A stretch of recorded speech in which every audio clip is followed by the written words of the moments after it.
আল্লাহ তাআলা আমাদেরকে আহ্বান জানিয়েছে, ওহে বিশ্বাসীরা, পাপ হতে পারে, ভুল হতে পারে, অন্যায় হতে পারে, ওই অন্যায়ের উপর অটল থেকো না, আমার কাছে ফিরে আসো।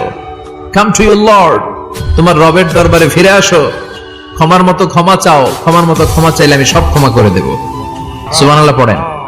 রব্বুল আলামিন বলেন, ইয়া আইয়ুহাল্লাযীনা আমানু তুবু ইলাল্লাহি তাওবাতান নাসুহা।